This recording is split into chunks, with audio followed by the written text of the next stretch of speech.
CM gi convoy da attack torokpa awang ba thak ta thigatnaba khanghankhre en biren center da Narendra Modi na lusingba NDA gi ahum suba tam lakpaga iroinana tha ani ahum gi manungda soidana Manipur gi ingtapa puraklagani Chief Minister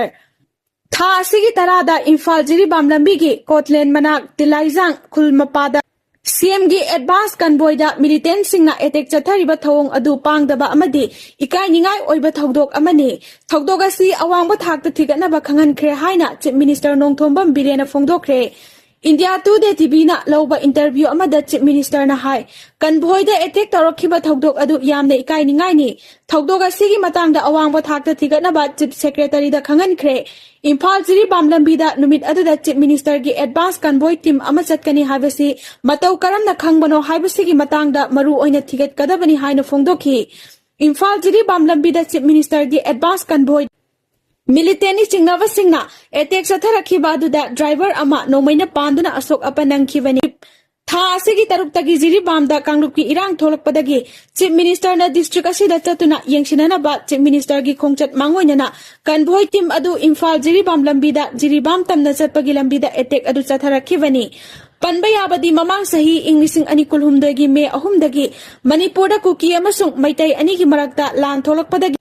Miyoi saniga taraga mapan si kibaga loinana miyoi lising kayana mayung makai leitana lanjena duna relief camp ta ngasi fawa sanjafam lauduna leiribani Manipur gi apunba missing gi chada yankhai go humdoi rom oiriba maitai Manipur gi tampaki mafam singda leiraga apunba missing Sadani purom oiriba naga amasung kuki prupna chingi mafam singda khundaduna leiribani Chahi helaklaba Manipur gi irang asi khara makai nemtharaklabasu ngasi phawba waroshin purakpa ngamdana leiri Irang asi laksinana ba lengak na lokotpa section tharangi matangda India Today na hangbo wahang amada Chief Minister Nongthombam Birena hai Center na security matik sana thajilakpadagi ngasidi Manipur gi irang asi nemtharaktuna tapna mahusagi punsida hanjalakpa haure adubu mapong phana mahusagi punsida hanjalakpa haiba adudi matam khajik changkhigani Political solution ama purakna bohna bada frup ani gi marakta wari sanaba ama changbana matam khara di laukhigani Haujiksu Manipurda tongan ba mafam kharada aduma khut thoknabagi report lei haina phongdokhi Chief Minister Nongthombam Birena makha taraduna Manipurda thokliba irang asi maru oina Myanmar dagi ain kaina sangsilaki ba mitop amadi terrorist singna thoan bani ain kaina sangsilaki ba mitop singasi maru oina drug lalon bada senaba ngaktani aduma pu center da Narendra Modi na lusingba NDA gi ahum suba tamgi lengak lakpaga iroinana tha ani ahum gi manungda soidana Manipur gi irang asi Pung phana laksin ba ngamgani haibagi thajabasu Chief Minister na thamki Amaromda PTI gi report matung ina CM Secretariat nakna laiba mi lainadraba yum ama haukiba thangja numita mai chaklakhre adubu fire tender sing matam chana sangsinduna mai kanbagi thabak chathabadagi CM Banglodi amangata thoogdre mai sakiba yum adu IAS officer T Kipgen Koba Gawagi hanagi Chief Secretary oiramba miyoi amagini hairi Ccpur da laiba Rongmai Naga Bilesingi Alternative Administration ama None District lehenana ba CM da memorandum pishinkre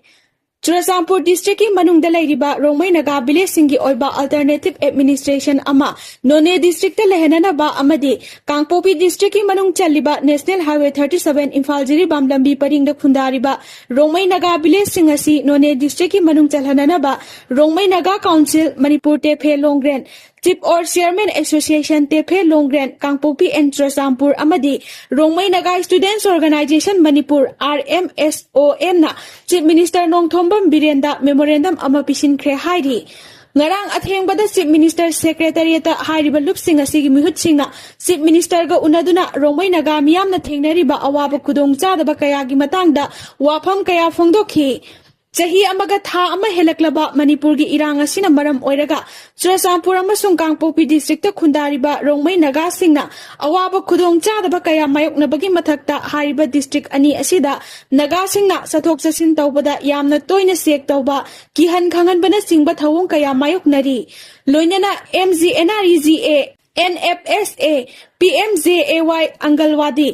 All as pension singba lengaki scheme kaya district administration anina khenana yengba mityengna fangdana leiri loinana Imphal Jiribam lambi gi kaithel manbidagina pongrilong fawba si Kangpopi district administration na ngak senba ngamdri haina Chief Minister pisin khiba memorandum aduda palli hairi Churachampurda mini airport ama semgatpinaba LM Khokdena taksinkhre. Churachampurda mini airport ama semgatpinaba Kuki MLA LM Khokdena Civil Aviation Minister Kindarapur Ram Mohan Naidu da ngarang New Delhi da unaduna taksinkhre. NE Live ta phongdokpa paw amagi matung ina LM Khokdena Union Aviation Minister ga New Delhi da ngarang unabaga loinana Chirol ama pisinduna Churachampurda mini airport ama semgatpinaba taksinkhibani. Kuki miyam na mapalam da chatnaba hotnabada thengnariba khudong chadaba kayagi matangdasu minister da khangan khi haidi. Churachampurda nupi ama hatlamme. Churachampur district ta chahi marphurom surabi nupi ama sakhangdaba singna hatlamme haidi. Thoktok asi Churachampur police station gi makha pangna kilometer 5 rom chatlaga leiba Emmanuel Village ta ngarang numidang thokhibani. Laikhidrabi ahal oirabi nupi adu Lan Khojam Elias Town Boy mapuroiba laikhidraba gin khojang ni Press na fangbagi pawda imung da miyoy amata laitabagi tanja lauduna masakhangdaba singna nupi adu hatlambani hairi imung manunggi miyoy singna Emmanuel Village talaiba yumda halakpa matamda nupi asi siraga lairamba thengnarakibani laikhidrabi asigi makokta yot kumba posak amana thomduna hatlamba yabagi oithokpa amadi mangak samda oyarna lakhatpagi dakphamsu lairami hairi hakchang adu police na lokhatuna Churachampur district hospital da thamkhre Amarom da chahi yamlabi nupi asibu hatlambagi thawong Jau Youth Organization General Headquarters na condemn tawrakli